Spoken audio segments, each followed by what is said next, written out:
Me starting to look into people having experiences outside of the normal related to ETs, UFOs, including near-death experiences and all sorts of things. And I thought, well, why don't we just call it Strange Encounters, which is the name of this group. And it's opened up a whole new area of astrological interest for me. So I feel like I've just popped a new little bubble and I've gone, oh. So this feels like the beginning of a whole new field of investigation for me, astrologically speaking, because over the years I've gone through different periods where I've explored different themes through the lens of astrology, and now this one's really got my attention and interest. And I must disclose something to you all. Like Sheryl said, she's been enjoying my astrology. Well, I've been learning lots from Sheryl as well. So there is a cross-fertilisation going on here. I've never seen a UFO. I've not encountered an ET. I've not been abducted by a craft. I haven't had a near-death experience. But I'm open to all of that. So I need to disclose that straight up. I'm not someone who's had those direct experiences. I've had other kinds of spiritual experiences, but not of that kind, right? So this is hanging around with Sheryl these last 4 years and other people like her. I've been exposed to so much more, and I've been doing my own, listening to various podcasts and videos and so on about these things. So I was never closed-minded about it. It just wasn't my area of interest or direct experience. So I was like, of course there's ETs, and of course there's other star systems and other races beyond Earth. Of course there is. So this has really got me very fascinated. And so Sheryl was sending some birth details of various well-known people who've had experiences, and I was digging around. I already had a couple in my file. Astrologers collect birth data. So watch out if you happen to mention your birth data. It goes into the recording. So we're attuned to birth dates and so on. So I now actually have a file in my astrology program called Strange Encounters. Just popping things in there. And I can see that's going to get subdivided into few different areas, but there's a certain crossover, I think. So the astrology of it,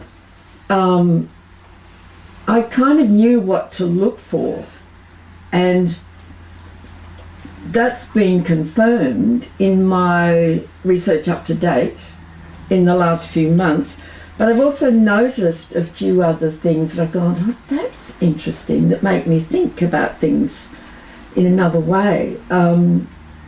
So, to research something astrologically, you want a lot of charts and you want lots of stories to sort of see what are the patterns. So astrologers are always looking for patterns.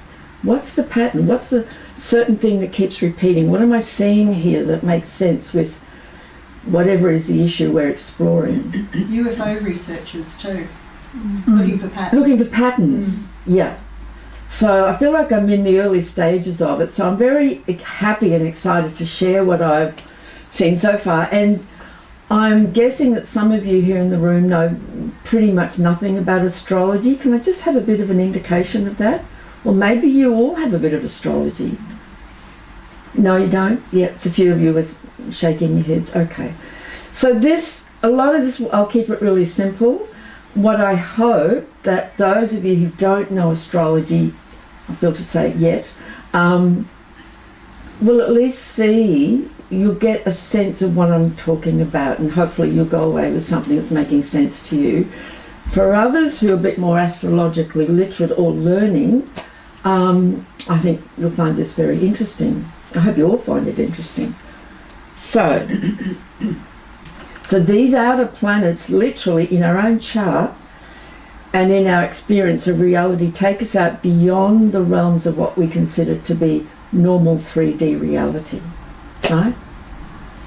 And so we would expect that these planets are going to be pretty active and pretty significant in the charts of people who tend to have a lot of these phenomenal experiences. And also at the time when some major events like that are occurring. And so it is. So let's have a look. So which planets and or zodiac signs are most likely to indicate strange encounters or paranormal experiences? So paranormal, just beyond the normal, what we regard as normal. So let's talk about this topic. Let's go here. What we call ETs, UFOs, beings from star systems, planets, races beyond Earth. And I'm sure all of you in this room, or most of you in this room, many of you in this room will know far more than I and will have had your own direct experiences. I know some of you have been coming to Sheryl's Strange Encounters talks probably for a long time. I know Sheryl knows one hell of a lot, like what a font of information. So what immediately comes to mind would be the sign of Aquarius and the planet Uranus, but the other planets absolutely can be part of the story because everyone's experience, as I said before, will be unique, and the way they integrate it and then what happens to them afterwards with that will be unique to them as well. Some people may shut down and never tell a soul, go to their grave with what happened. Others, it becomes their life work, to share whatever that experience was about. So,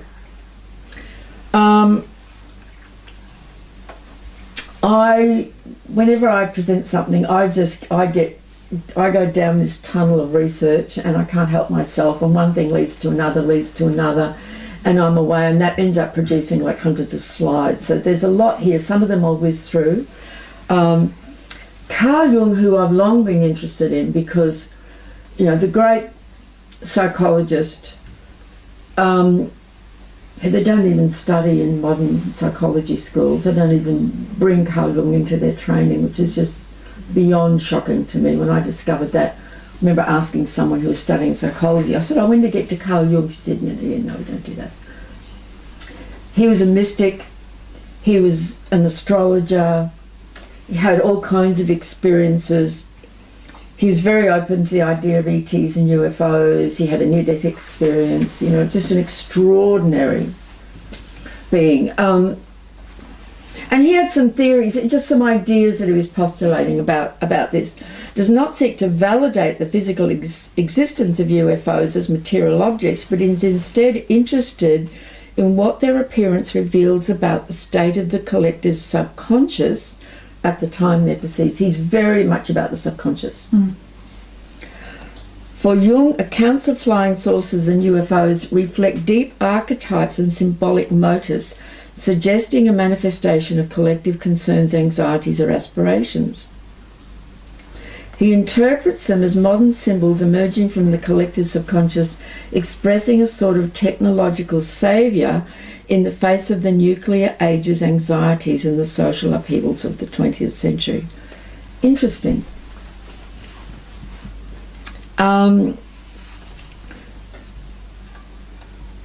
Suggesting that encounters with UFOs could be manifestations of humanity's collective psyche, materialising subconscious contact into the physical world. Could be interpreted as signs of the evolution of the human collective consciousness, as our understanding of and interaction with these phenomena deepens. This could catalyse a shift in how we perceive ourselves in the universe, fostering an evolutionary leap in human consciousness. And to me, that's the point of all of this. If you have an experience and more people are having experiences, and eventually the whole of humanity is going to be exposed to this, are we talking to one hell of a shift in human consciousness, or what? Like massive. It's already been happening, ever since people started talking about this phenomenon, certainly since the 50s, and we know way back. it starts to change people's awareness and way of thinking and sense of reality. So his chart, he has Aquarius rising. 3 degrees, Cheryl. Cheryl has Aquarius rising, very close to that. Yeah? The planet Uranus, so that's the symbol for Aquarius. That blue symbol over there near the sun is the circle with the dot in it. That's the planet Uranus, the ruling planet of Aquarius. So Uranus rules Aquarius, is actually the ruling planet of his chart. And there it is, very strong there, quite close to his sun. And Uranus, see the thick red line? Has what we call a square down, a very tight square down to his moon in Taurus. Now I started to notice in a lot of these charts things in Taurus. I'm going, what's Taurus got to do with this? And the more I thought about it, Taurus is a very practical, very grounded, very sensible earth sign. If there's any Taurians in the room, you'll know what I'm talking about. But here you are in this room, right? So as I started to notice this, and I put a green arrow to sort of indicate the Taurus, because many Taurians, if they heard this conversation, they'd be saying, oh, don't be stupid, that's ridiculous. That's not real, that couldn't possibly be real, right? So for many Taurians, reality is very 3D. It's this, it's physical, it's tangible, it's practical, it's logical. So what if, I think there's 2 possibilities here. If Taurus is showing up, this person is so embedded in 3D reality, but their soul is ready for a big wake up. So they have an experience that completely cracks open their reality. But the Taurus energy helps them to remain grounded with it. Yeah? So far that's what's making sense to me. Because I kept seeing Taurus. I'm going, this is very curious. I also think, and this has just occurred to me in the last 24 hours, that in order to have these kinds of experiences that can be very shattering, someone needs to have a pretty good sense of groundedness in their own body, in their own reality, and in their physical body, in order to contain that and hold it. Because if you don't have a lot of earth in your chart, and I don't, and I wonder if that's why I haven't had these experiences. I don't know. It's just like, oh, that's curious. Because if you don't, and it happens to you perhaps when you're quite young, it could kind of send you a bit off the rails, which has probably happened to some people. And they could become psychotic, particularly with strong Uranus energy.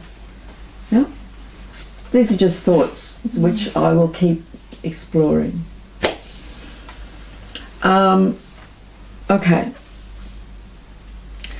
Yes, so began to proliferate at the time of the Cold War. So we're talking about post-World War II in the 1950s, when reports of these phenomena are really starting to happen.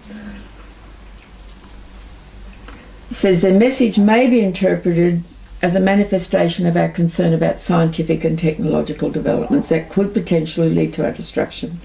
Well, I think now we understand it, more about this now, but they're his thoughts back then. See, from an article or a book that he wrote called Flying Saucers, A Modern Myth of Things Seen in the Skies. So he was interested in exploring these things. Some of you will know of this person. I don't speak French, so my apologies. Jacques Vallee wrote a book called Passport to Magonia, From Folklore to Flying Saucers. Moon in Aquarius, right? So that shows up in his chart. He writes, UFOs are not merely physical objects, but rather interdimensional phenomenon that defy our notions of time, space, and material reality.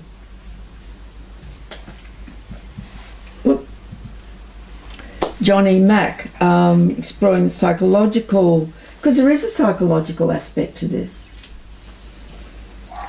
highlighting the profound effects In his book Abduction, Human Encounters with Aliens, he observes accounts of abductions by extraterrestrials often reveal transformative experiences that challenge the very foundations of the individual and collective reality. Uranus is opposite his sun. That's a great example of what I mean about an outer planet making direct contact with an inner planet, especially the sun, which is our identity. Uranus, he was always destined to be someone who would either have an experience or at least be open to these ideas. Right? The famous Roswell event, and some of you here will know a great deal about that. I mean, I've been aware of it for decades, as most of us will have been.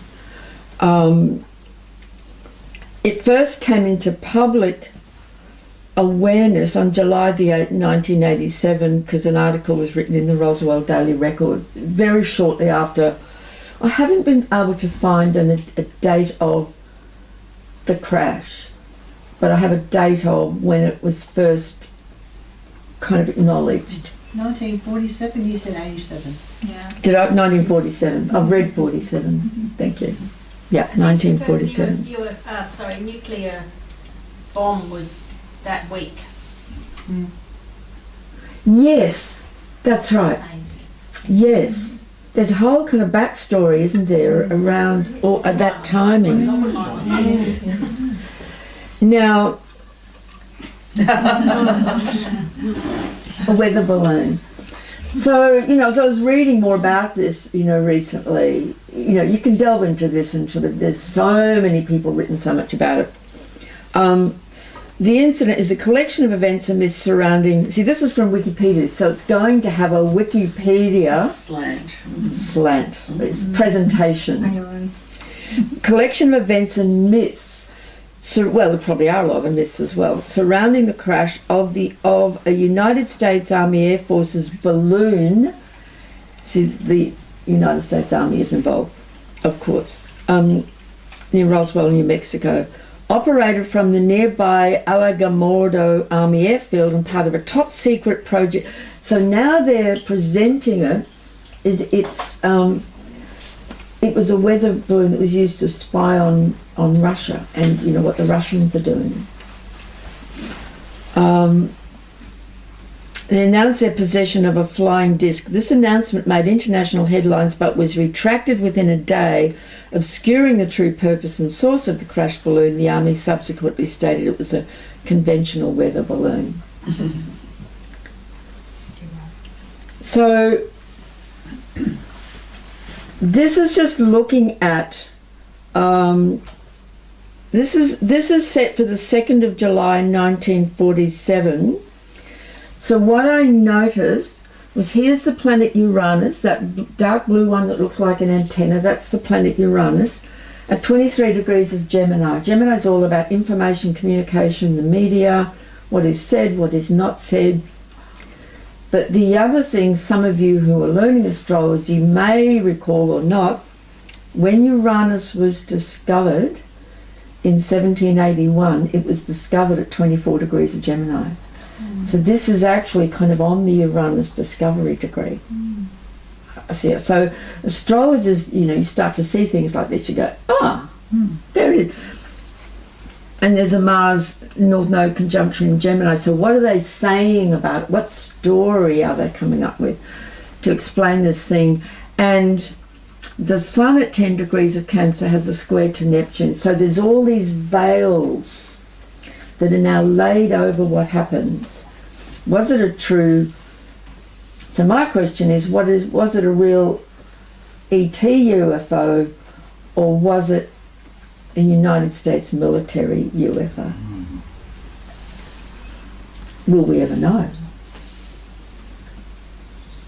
And if it's my other question is, if it's a real ET UFO, how the hell would it crash? Yeah, that's what I always think. Yeah. Like what? Advanced better than that, surely. Exactly, advanced in so many ways, but on the touch. There was a video, there used to be a video that you could watch. The guy that actually discovered it had some of the materials. Right. And he said, this isn't anything that I've ever seen before. Yeah. But he got shot down too. I'm sure eventually all that will come out. Yeah.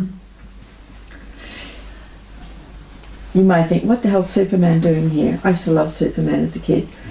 And, but Superman was an ET. He came from another planet.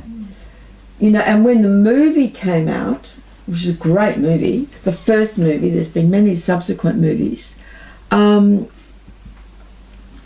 This is the comic. There's Uranus conjunct Mercury, and it's in Taurus again.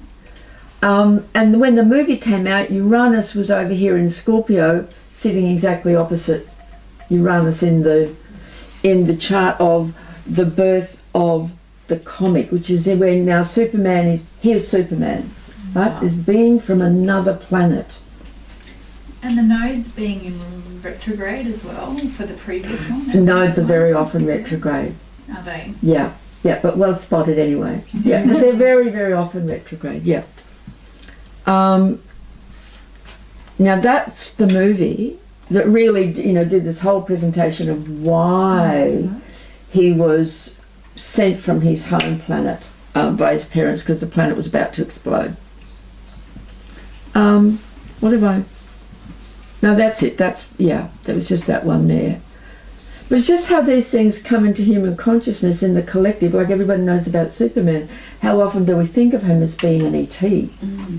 But he was, which is why he had these powers. We just knew him as Christopher Reeve. That's right. That's right. But I remember we used to watch the TV series way back when I was a kid. Yeah. So exciting.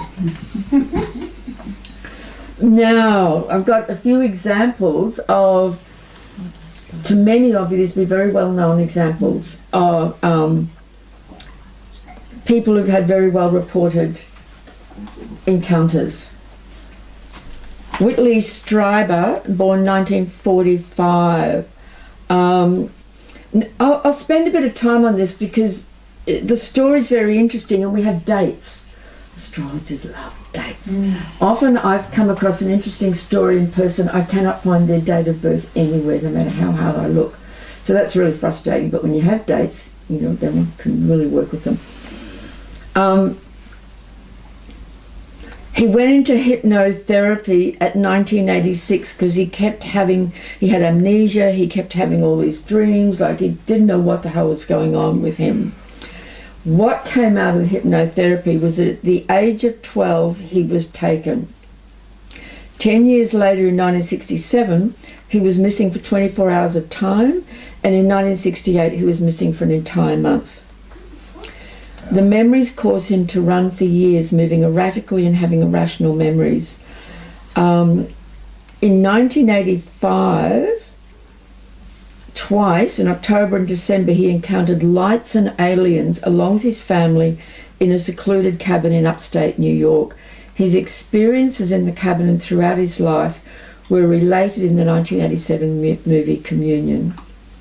After being examined by a neurologist and a psychiatrist and taking tests, including a lie detector, it was deemed he had no psychological or physiological disorder. Cheryl, you probably know lots about this story, probably a few of you do. So, that's a photograph of the gentleman now.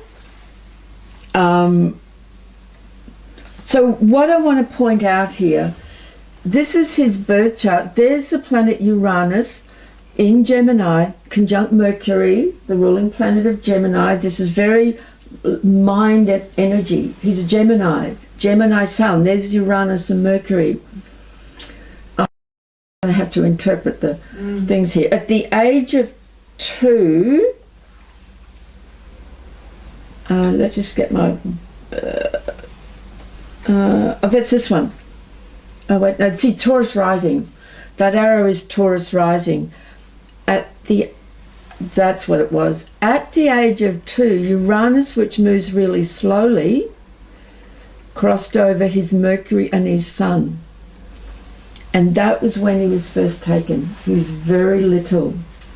Uranus, he was born with Uranus really close to Mercury and the Sun, but as Uranus kept moving through the sky slowly, it hit, this is what we call transits. You've got a birth chart, moment frozen in time. That's your map, that's your birth chart. planets keep moving. As they're moving around, they hit things in a hit. They come to that point, but I'll use that word because it's simple. They hit something in your own natal chart.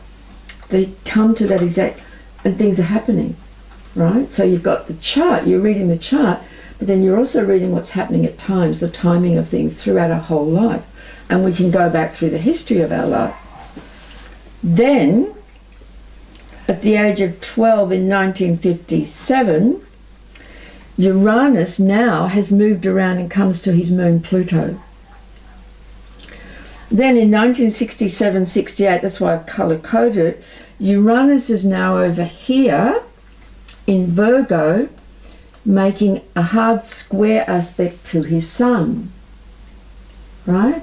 So Uranus is hitting, and every time he's having this experience, Uranus, the planet that we would absolutely say governs our connection to the stars and the cosmos, and experiences beyond this reality that can be experienced as a shock, right? There's a direct hit of Uranus at every point. So this was a great example to use. And then at the age of 40 in 1985, Uranus is over here. That's the darker blue, making an opposition to Uranus, which happens to all of us when we're around 40, 41, 42. We have a Uranus opposition, and there's a big change happens in our life. And then the following year, he went into hypnosis when Uranus is opposite his Sun, and that was like a whole other level of awakening to what had actually happened, explaining why he was experiencing what he was experiencing. Right? So that's, now we all have Uranus transits all our life, all of us. They're times of change. It doesn't mean every time we have a Uranus transit we're going to have an encounter with an ET, right? Some people's life path, that's their destiny, that's their path. To be, I think, what's the word I'm looking for? Someone who's able to bring this knowledge and experience and speaking. He's a Gemini. His path in life is to speak and communicate. He's a writer too. And he's a writer. So his job is, I've had these experiences and I need to tell people about it, right? That's not true. Someone can have an experience and it's not their role then to come back and talk to everyone about it. The role may be something else to do with that, but not this necessarily. So, and he has Taurus rising, you know, which gives him his sense of being in the body and in physical reality quite a lot of weight and strength, I think, which is really helpful. Okay. I think, can I just say something about that? Please. It also helps him, because Taurus is, you know, it's stable and enduring, Yeah. you know, in its own way. So he endured a lot of criticism, ridicule, but that Taurus energy helped him stand up to it. Yes, and be steadfast. Yeah, steadfast. That's the word. That's fantastic. Yeah. Yeah, you have to be strong. You know, there are many people, I'm thinking of David Icke, you know, like went through years of absolute, people would rip him down, like absolutely, he'd walk down the streets and people would be laughing at him and yelling at him for being a crazy. So they have to have, and many others, incredible inner strength in their own truth to be able to withstand that buffeting, you know. And Aquarius is the midheaven. See that arrow at the top of the chart? Yeah. So I just thought that was astrologically just a great example. Now this is the story of Travis Walton, who a number of you here will be very familiar with. And you know, I'll just go back to the story, but just to very quickly go through it. So this is so we've got a date, November the 5th, 1975. A 7-person logging cruise driving home after a long work day in the national forest when they suddenly encounter a UFO, either seeing lights, and there's a UFO in front of them, or just over there. One of the men, 22-year-old Travis, so he's really young, gets out of the truck to investigate. His crewmates are horrified when they witness a bolt of blue light flash from the alien ship that knocks Travis to the forest floor. Fearing that he's dead, they flee back to town and call the sheriff. When a search of the area turns up no sign of Travis, questions arise. Was he truly abducted by aliens, or did his co-workers murder him? There's no sign of him. Or have something to do with his disappearance and concoct the UFO story to cover their tracks. And from Travis, he's been taken. I looked at the vague but reassuring forms of the doctors around me. Because remember, he's been knocked to the ground by this flash, which is a very Uranian moment. Lightning is governed by Uranus, literally. Lightning itself, that's Uranus. So there's a flash of blue light in that moment. Suddenly he's disappeared and he's taken up to a craft. But he's reassured because he sees doctors around him. Abruptly my vision cleared and the sudden horror of what I saw rocked me as I realised I was definitely not in a hospital.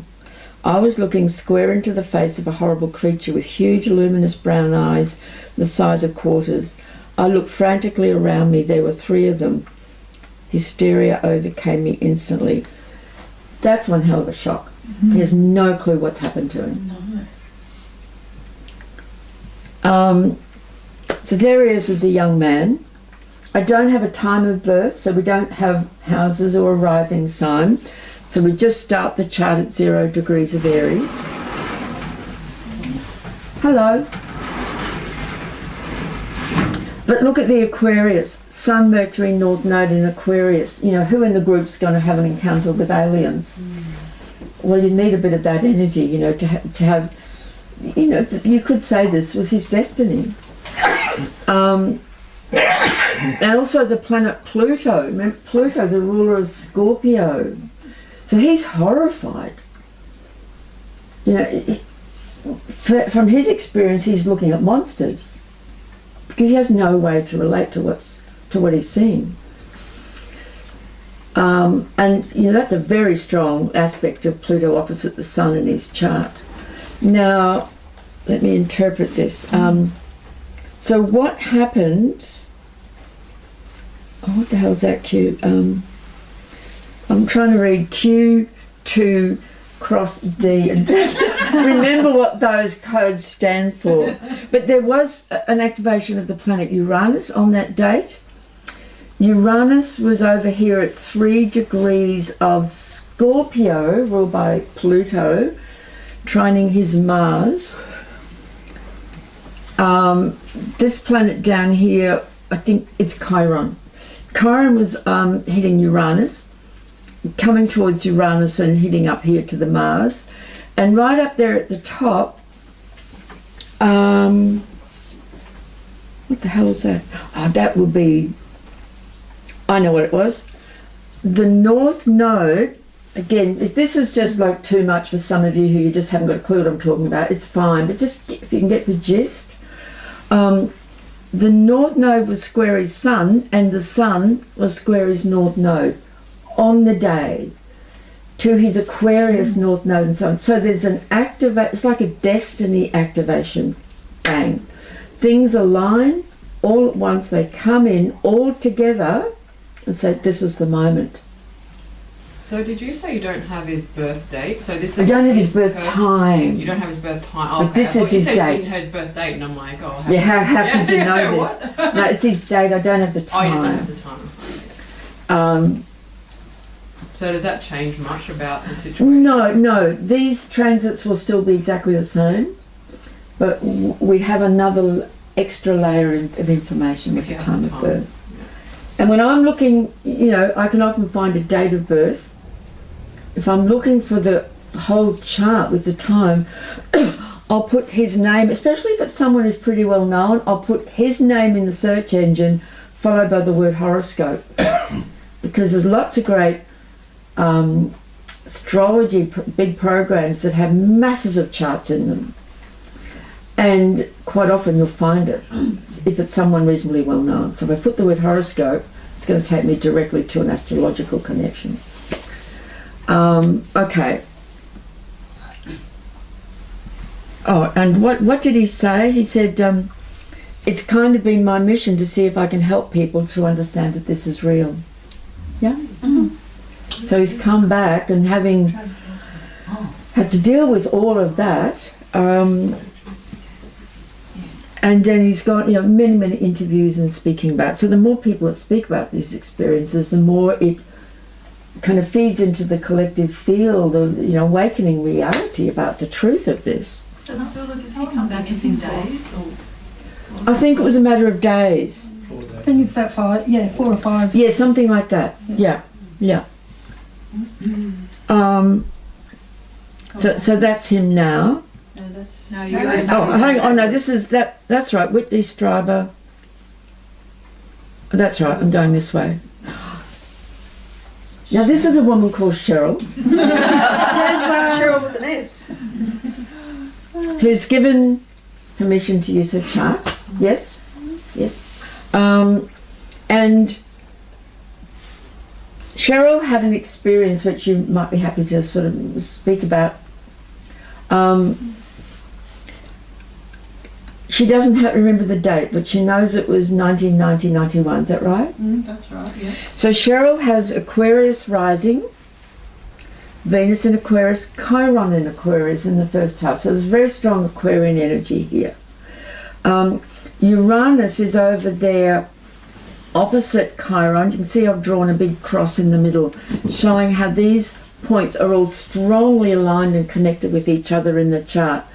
They connect to Neptune up there at the top of the chart, very strongly connected to the nodes. I'm seeing very often one of these outer planets, whether it's Chiron, Uranus, Neptune or Pluto, strong contact to the nodes, to the north or south node of the moon, indicating this is part of the destined pathway, right? So, and this is true, you have Neptune conjunct the north node and Uranus squaring both the nodes, and Uranus rules your chart. What else is Sheryl going to do with her life but, run the whole UFO research community in Queensland? Because that was a close encounter experience. Close encounter experience, yeah. So I was just looking in a general way, okay, so what was happening with the slow moving outer planets over that couple of years to sort of give us a general sense. And, this is going to be fun because now we've got some, trying to remember what, let me just quickly do a bit of mental. Oh, this is very challenging. Yeah, we'll have to rectify this. Maybe in the break we can put your laptop there so people can see. Yes, and you can actually see what. But what I was seeing clearly, transiting Uranus was on her Mercury. Now Mercury is in an Earth sign, Capricorn, very pragmatic, very evidence-based, and Sheryl likes evidence. She researches these things, but she wants it to be grounded and evidence-based and real, and not just some kind of crazy idea. It can be a crazy idea, but where's the backup, right? Very Mercury and Capricorn. Uranus is on that Mercury, shifting perception and reality. Like, whoa, what the hell is this? Yeah? And Taurus South Node in the fourth house. So there's a groundedness here with that Mercury and Capricorn and this Taurus South Node. She's very grounded with it. Yeah. Didn't go off the deep end. She didn't go off the deep end. In fact, I told myself it was a hallucination for 15 years. Right. Wow. And that it wasn't real. Yeah. That's right. And that can often happen with Neptune. It's like, was that real? Did I imagine it? Was it a dream? Was it that movie I saw last week that's just kind of triggered something? What, was that real? Yeah. I'm not sure. That's right. And there was so Uranus is over there. There was what we call a solar arc progression. If we move that Uranus forward 1 degree for year of life, it actually hit the exact degree which was square to your sun during that period. So again, there's another And because Sheryl is a Sagittarian, an 11th house Sagittarian, she's here to speak about these things and educate people about these things, but in a very Saturnian, grounded, real way, and very organised, very systematic, right? Keeping records. Yeah. Yeah. Yeah. So it's what people's life purpose is about related to these experiences that gets really interesting. And how they become a facilitator of the awakening of humanity in their particular way. You know, so the more people you communicate these things to, the more people start going, oh, really?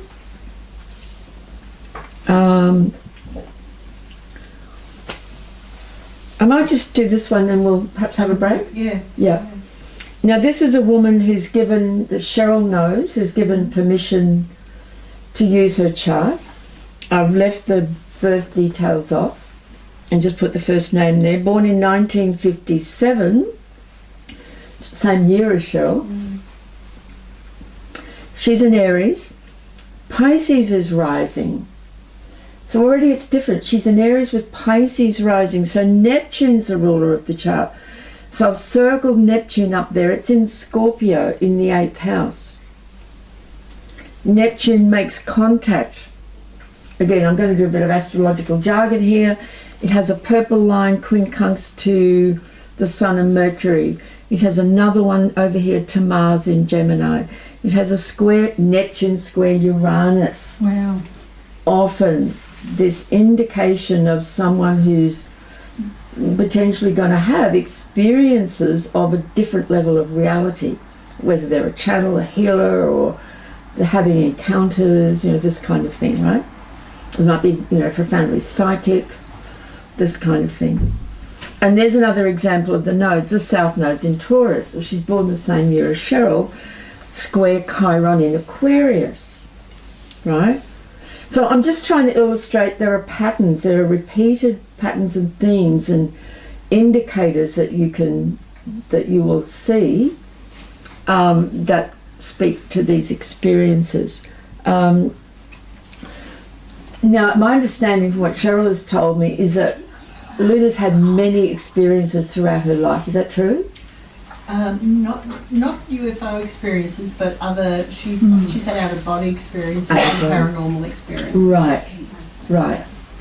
And she's given us the date and even the time of an event that occurred last year in March when she was driving out in the country road in the middle of the day. Daytime. Near Charleville. So those lights that chase everyone out there got her. The Min lights. No. This is a real UFO. No, it was like a gaseous Okay. state that just came down into a car. And Really it weird. collided with her car. And she was aware enough to get a paint sample and it was examined and not of this world. So Uranus is going through Taurus. Uranus, for these 7 years that we're currently in, this period is going through the sign of Taurus. And Uranus is shaking up the reality of grounded, practical, tangible. You know, at a basic level, Taurus is, I know this is real because I can see it, I can feel it, my senses tell me it's real, I can touch it, I can wear it, it changes the way I see. It's real. Anything beyond that can't possibly be real, right? So that's very fundamental Taurus. So Uranus is really shaking things up. Up here, Pluto. I know Pluto's that B. I can't see from here. Pluto squaring Neptune. I'm trying to remember what Y is. In Scorpio, what was that? Well, with that Pluto squaring Neptune, that'd be that reality disintegrating. Yeah, absolutely. Absolutely. So as soon as you mentioned trauma, I thought, oh, there must be a Pluto component to this experience. Yeah, she's still going through it. Yeah. And Pluto was opposing Uranus and squaring Neptune. So then last year. Yeah. Oh, it is opposite Chiron. Yeah. Yeah, so my apologies, we can't, it's hard to translate. But you get the idea, right? And you can see the trauma of it is the Pluto component to it. And to Neptune, the ruling planet of her chart. So her whole sense of reality has been really shaken up. Absolutely. And she's a sensitive. She has Pisces rising. She's a sensitive person.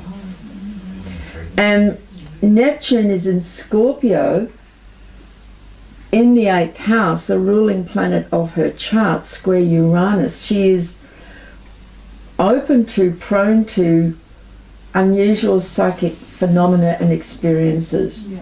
And that requires a lot of understanding and integration and grounding. You know, happily there's a Taurus South Node. That Jupiter is over there in Virgo. So there is some Earth here, which is helpful. Yeah. You know, because the Earth signs bring us back to physical reality. Feel your body, feel your breath, feel back into the physical, you know, back to Earth for the integration. The thing with her is that even though she has physical evidence that's been tested by, you know, a professional lab, And she saw it and and she experienced saw it, it. yeah, she's like, it's like she's struggling with that. You know, she's trying to find other things that it could be To explain to it. explain it away. Well, Could that possibly have not, how could that possibly have been real? Cheryl, I was just thinking that like the Saturn moon up in Sagittarius is similar to your Saturn sun Yeah, in terms of Yeah. how can this be real? I Yes. know what I feel, absolutely. but how can I How can it make be this real? real? That's yeah, right. and it's right up there with the MC. And her Yeah. greatest concern is that even though she now has that evidence, that people will think she's a nutter. Yeah, That's her exactly. words. Yes. That's her words. That's yeah. like the perfect So, storm. did she first connect with you after this experience, or did you know her before? No, I know. She's come to you. Great, Yeah, great. yeah, so. I mean, how good is it that people have somewhere to come to Yes. Makes sense. tell their story and to, And yeah. it's good to have a laboratory that will do all the work. Yeah. Small fortune to get paid for it. And then there will be certain therapists who will, we have one in the room who are well versed in helping people process traumatic experiences and certainly are open to this kind of thing. Yeah. Right? That's going to be really important going forward, I think. It's very likely that on a large scale, humanity is going to go through some shocks in the coming years. And many people are going to need help because their sense of reality will be so shattered. It already is, but it's going to be so shattered. It's finding that validation for people. Yeah. The other interesting thing I was going to say was I was approached by Women's Weekly last year and an article, Yeah. and I included Lynn's story in that article, which was published this year. And the validation for her was she actually took it to her doctor and said, because she told her doctor about the experience, and he was like, okay, you know, Yeah. Have some value. until she got the Yeah. results, the lab results. And then it went in the magazine, and she goes, look at this. He goes, wow. And so he, in turn, has now awakened to the whole Amazing. universe of It's reality. actually real. That's amazing. That's It is fantastic. Yeah. That's fantastic. It's by design. Anyway, So I'll just see what's after. Yeah. So so we'll have a break. I think we'll have a break there, and I'll put my laptop up so that we can actually see it proper. Because there's dozens and dozens, and I don't want to run out of time. I want to sort of touch on near-death experiences too, and as I said, I do a lot of slides, and we can linger on each one for ages.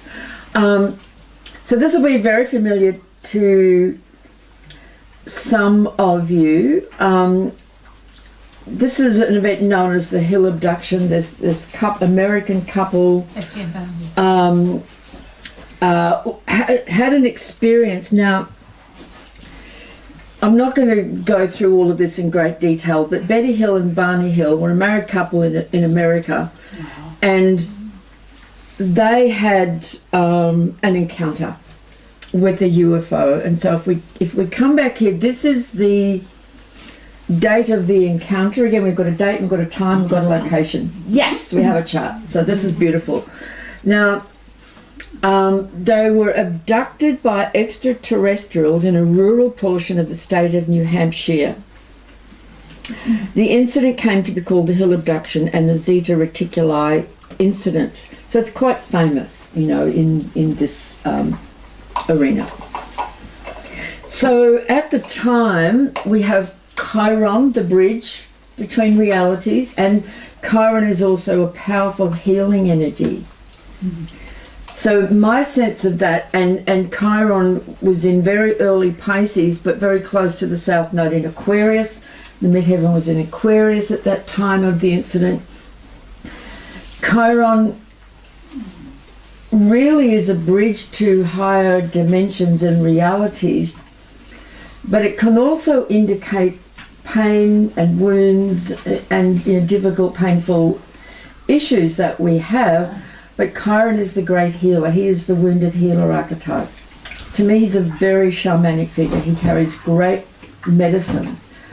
And I do feel that Chiron will show up to be an important component of these kinds of charts. Yep. We have a bunch of planets over here in Capricorn in the 8th house. The 8th house is a challenging area of the chart, and certain planets there, and we have Saturn here, it's retrograde, Jupiter's retrograde, they're in Capricorn. This is quite strong, can certainly indicate an experience that's kind of heavy and a bit traumatic and difficult. And I think for them, a lot of the aftermath of the experience was probably as challenging as the experience itself. You know, they wouldn't have gone through an easy time of it. We're back in 1961. And then down here at the bottom, we've got the planet Uranus conjunct the North Node. Uranus conjunct the North Node, absolutely a very strong pointer to very unusual, sudden, sort of dramatic experience that, you know, shatters your known reality up until that point.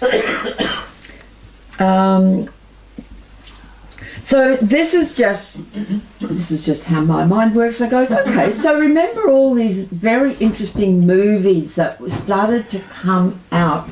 So I go searching for dates when these movies are released. Star Trek, I mean, you know, Star Trek, wow. Came out in 1966 when there was a conjunction. This is a very famous conjunction in the astrological world, a very powerful conjunction or coming together of two very slow-moving outer planets. These events don't happen very often. In Virgo, also conjunct the Sun and the Moon. Uranus and Pluto are both these outer planets. You know, it was a huge time of change. Some of you were here, I remember it well, in the 60s. Massive time. Close Encounters came out in 1977, the very year that Chiron was discovered. When the moon was in Aquarius, when the moon is square Uranus and Venus. E.T. was released in 1982 when the moon was in Aquarius on that date. So the moon changes sign every 2.5 days. So these two movies are released when the moon's in Aquarius. Uranus is in Sagittarius, opposite Mercury in Gemini. I mean, I remember when these movies came out, it was amazing. You know, these are absolute movies representing aliens and ETs and encounters with them. William Shatner, who's a very interesting character, not only was he, you know, the captain of Starship Enterprise, but he's been interested in these topics of unusual happenings, you know, all his life. And he has Uranus conjunct his North Node in Aries, sextile Venus in Aquarius. So, you know, that energy is going to show up in his chart. Dolores Cannon, many of you will be familiar with her. Uranus conjunct the North Node, conjunct the Sun in Aries. You know, she's blazing new trails, opening up these other realms of consciousness. Now, we're not going to analyse this. This is just a lot of data. But it's to show that since the 50s, these slow-moving outer planets are all moving very slowly, and at certain times it's like they lock into place and form some kind of contact or alignment with each other. And as they do that, there's a period of a year or 2 or 3 where big shifts are going on the planet and in people's consciousness. These outer planets, these evolutionary entities, when they come into a conjunction or they're opposite each other or they're making a square aspect to each other, things are happening, things are changing, things are opening up. And 1955 to 61, a bunch of people, including Sheryl, were born with Chiron, the rainbow bridge to higher consciousness, and the wounded healer shamanic figure went through the sign of Aquarius, right? And those of you, particularly Sheryl, has a lot of knowledge. You'll be aware of what was going on in the UFO community and world at these different periods of time. Yep. And you go, oh yeah, that was when, da-da-da-da-da. And Uranus was opposite Chiron in Aquarius, and so on and so on. 1995, Uranus, the ruling planet of Aquarius, moved into Aquarius. Uranus is in a sign for 7 years. So it's only going to go through its own sign every 84 years. So in 1995, it moved into Aquarius. So that Aquarian energy is suddenly full on. And then 1998, Neptune moved into Aquarius and it was there for 14 years. So those movements can really open up the field, you know, for these unusual experiences of other dimensions of reality to start to open up in people's experience and in the collective field. Now the big news, of course, is, and it's one of the reasons we all happen to be here today, like why all of a sudden did Sheryl say, come and give a talk to the group on, you know, death and dying and NDEs, and we end up talking about UFOs and ETs, and suddenly my whole astrological realm of interest has gone boom. I put it down to this guy. Pluto has just moved into Aquarius. Pluto has a 250-year orbit. Spends many years in a sign. It's massive as we enter into now the Aquarian age, and we're birthing the Aquarian age. This planet is now moving into this sign. It's sitting at 0 degrees and it will be here for the next 20 years. We're going to see some big things happening around all sorts of things to do with the consciousness and humanity in the world and our place in the universe, and not just UFOs and ETs and so on, but just so many things. It's about awakening, really. Now, if we talk about near-death experience,